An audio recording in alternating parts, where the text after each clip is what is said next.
Assalamualaikum warahmatullahi wabarakatuh. Alhamdulillah, wassalatu wassalamu ala rasulillah wa alihi wa sahbihi wa man wala. Pemirsa Umat TV yang dimuliakan Allah subhanahu wa ta'ala, kita insyaallah akan membahas tentang Al-Hadithut Tasi', hadis ke-9. An Abi Hurairah Abdurrahman bin Sakhr radhiyallahu anhu qala, Sami'tu Rasulullah sallallahu alaihi wasallam yaqul, ما نهيتكم عنه فاجتنبوه وما أمرتكم به فأتوا منه ما استطعتم فإنما أهلك الذين من قبلكم كثرة مسائلهم واختلافهم على أنبيائهم. رواه البخاري ومسلم. Dari Abu Hurairah radhiyallahu anhu,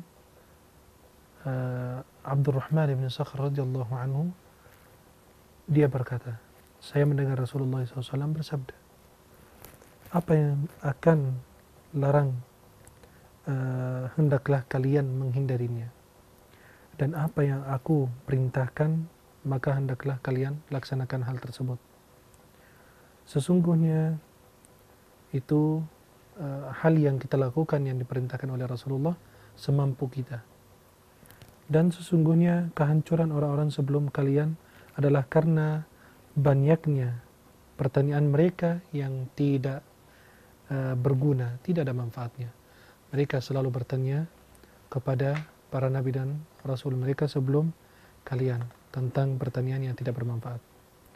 Dan penentangan mereka terhadap para nabi mereka, hadis riwayat Imam Bukhari dan Muslim.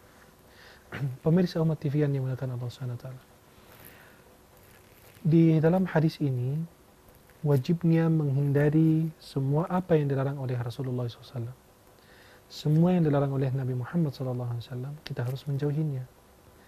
Ada yang menganggap hal tersebut itu makruh, apa segala macam itu. Kalau dilarang oleh Rasulullah, kalau Rasulullah menyuruh kita agar kita menjauhi hal tersebut, kita harus taat kepada Rasulullah SAW. Terus pelajaran kedua dalam hadis ini, siapa yang tidak mampu melakukan perbuatan yang diperintahkan secara keseluruhan, dan dia hanya mampu sebagiannya, dia bisa, apa yang diperintahkan oleh Rasulullah, dia bisa melaksanakan sedikit dari perintah tersebut, maka dia hendaknya melaksanakan apa yang dia mampu laksanakan. Allah Subhanahu wa taala berfirman, la yukallifullahu nafsan illa wus'aha. Allah juga berfirman, ma ja'ala 'alaikum fid dini min haraj millata abikum Ibrahim. Maka kalau Rasulullah memerintahkan sesuatu, tidak wajib kita harus mengerjakannya secara utuh, keseluruhan. Bisa kita mengerjakan sebagian atau sesuai dengan kemampuan kita masing-masing. Allah tidak akan membebankan kepada seorang kecuali dengan sesuatu atau kadar kemampuannya sendiri. Allah mewajibkan sholat, dan Allah sudah yakin dan sudah tahu bahwa mereka akan bisa melaksanakan sholat. Maka Allah kasih keringanan, yang tidak bisa sholat berdiri, bisa sholat duduk, dan bisa tidur, dan lain sebagainya. Orang yang puasa, kalau sana dia tidak kuat, tidak sehat, atau sedang sakit, itu diperbolehkan, ada rukhsahnya. Ada juga zakat, kalau dia tidak memiliki harta yang cukup banyak, maka dia tidak diwajibkan zakat. Begitulah haji. Dia haji ke Baitullahil Haram jika mampu. Kalau dia tidak mampu, maka tidak diwajibkan. Maka kita mengerjakan perintah Allah dan Rasulnya sesuai dengan kemampuan kita masing-masing.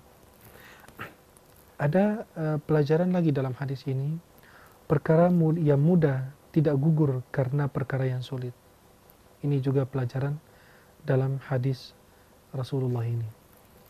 Menolak keburukan lebih diutamakan dari mendatangkan kemaslahatan. Itu adalah kaidah fiqhiyah yang dikenal di kalangan ulama, dar'ul mafsadah muqaddam ala jalbil maslahah. Menolak keburukan lebih diutamakan dari mendatangkan kemaslahatan. Larangan untuk saling uh, berselisih dalam hal yang tidak dianjurkan oleh Allah dan Rasulnya. Kadang-kadang banyak perselisihan yang tidak ada manfaatnya, yang tidak ada gunanya. Maka Islam itu menyuruh kita harus bersatu. Wa'tasimu bihablillahi jami'an wa la tafarraqu. Maka Islam senantiasa menyuruh kita harus bersatu umat Islam. Terus wajib mengikuti Rasulullah SAW, taat dan menempuh jalan keselamatan dan kesuksesan. Itu dengan cara kita mengikuti Rasulullah SAW dan taat kepada Rasulullah. Al-Hafiz berkata, dalam hadis ini terdapat isyarat untuk menyibukkan diri kita dari menyibukkan diri kita dengan perkara yang lebih penting yang dibutuhkan saat itu ketimbang perkara yang saat itu juga tidak dibutuhkan. Artinya kita menyibukkan diri, kita mencari hal-hal yang kita butuhkan sekarang. Jangan kita memikirkan hal yang jauh dari diri kita.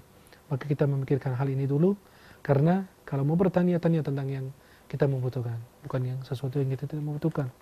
Atau kita utamakan yang lebih penting dibanding sama sesuatu yang penting, yang lebih utama dibanding sama yang utama. Ini adalah pelajaran di dalam hadis Rasulullah SAW. Mudah-mudahan kita senantiasa bisa menempuh jalan Rasulullah SAW, jalan keselamatan, jalan yang menuju ke surga Allah Subhanahu Wa Taala. Assalamualaikum warahmatullahi wabarakatuh.